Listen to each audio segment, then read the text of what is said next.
Hello, boys and girls. Here we are for some more of our Wordly Wise. Now, last week we read a story about a family who just moved to a new place. Do you remember the 4 children in that story?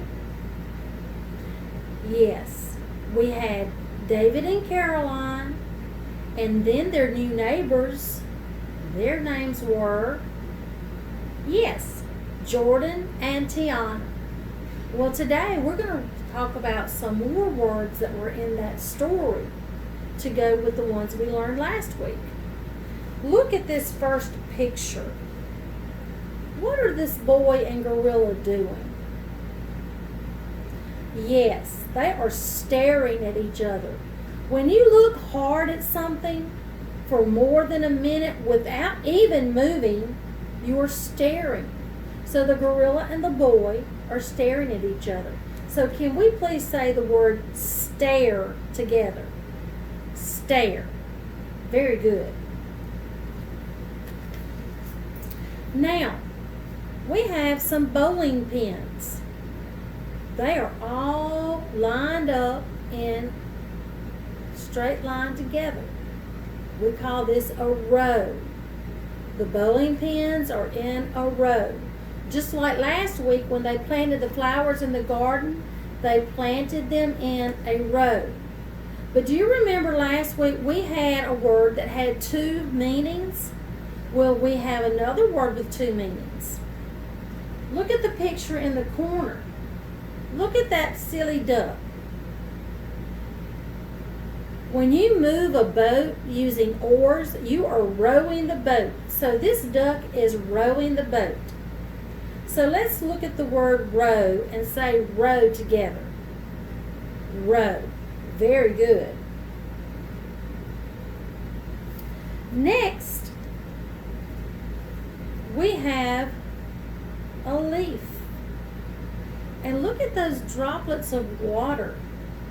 Do you sometimes go outside in the morning and the grass is wet, or there may be something wet on the trees, but it didn't rain?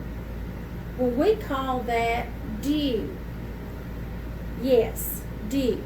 So let's say the word dew together. Dew. Very good. Next, look at this girl. She is lifting weights. When you pick up something that is heavy or move something that is heavy, someone may say that you are strong. So this girl looks strong.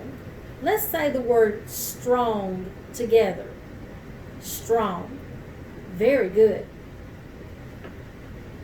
Now, one of these dogs is fluffy, but the other one isn't. All right, you see how this one looks smooth and sleek?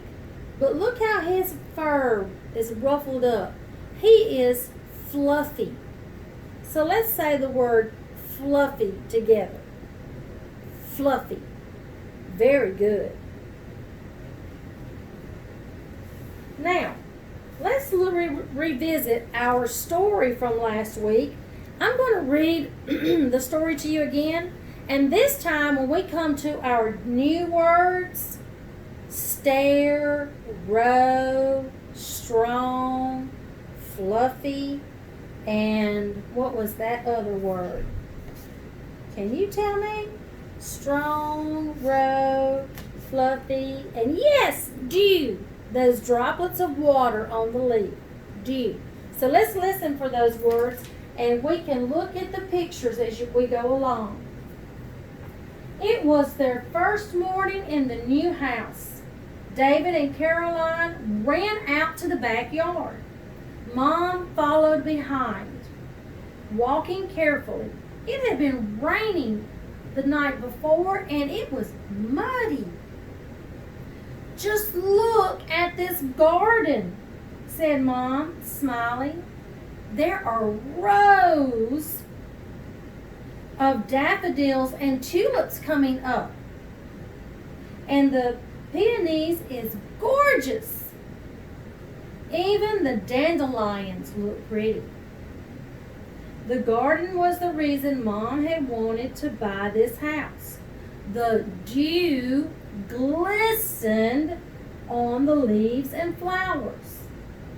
The soil was rich and brown and good for growing plants. But Mom, look at all the holes in the ground. Is that good for the soil? Asked Caroline. Caroline liked helping her mother in the garden, so she knew about things like soil. The holes were made by ants and worms, said Mom. They help the water and air get to the roots of the plants, even weeds. Did you know that daffodils are weeds? But they look like flowers, said David. They do, said Mom. When the yellow part is gone, I love to blow away the fluffy white parts that make a wish.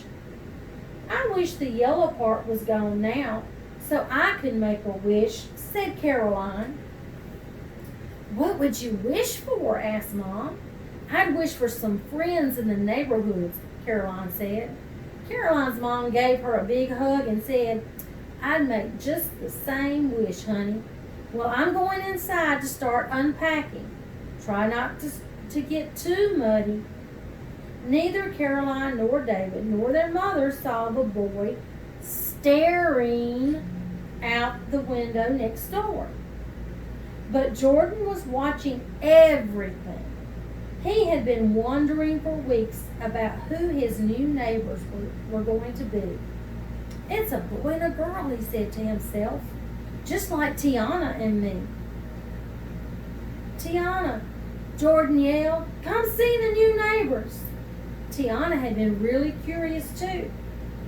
She ran into Jordan's room to join him at the window.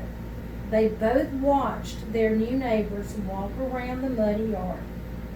Uh-oh, they're going toward the super muddy spot, said Jordan.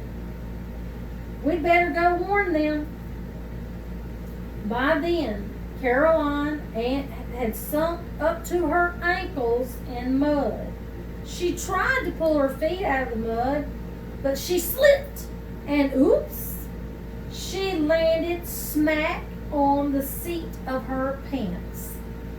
David took her hands to pull her up, but as he pulled, whoop, David slipped in the mud, lost his balance, and landed next to his sister.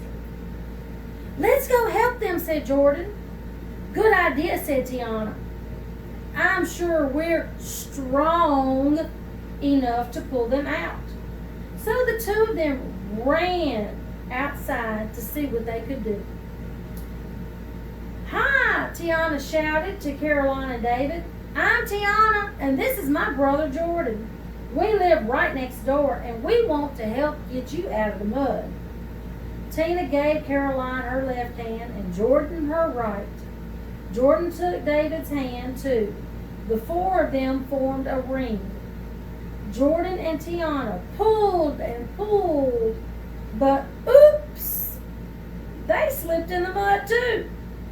At first, all four children just stared at each other in surprise. But then they laughed and laughed.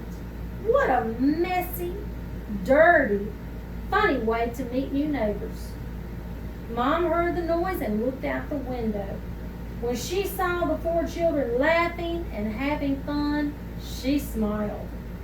Caroline hadn't found a fluffy dandelion to wish on, but it seemed like her wish for new friends was coming true anyway. But Mom wasn't the only one looking out the window.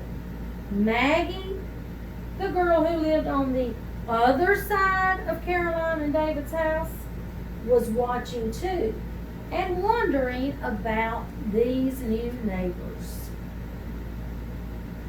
Okay, so when we tell a story or we listen to a story, y'all did a really good job listening and touching your nose on those words, but sometimes we need to learn to retell a story. So I want you to try to tell the story to someone else. Now, when you're telling the story, are you going to start at the beginning?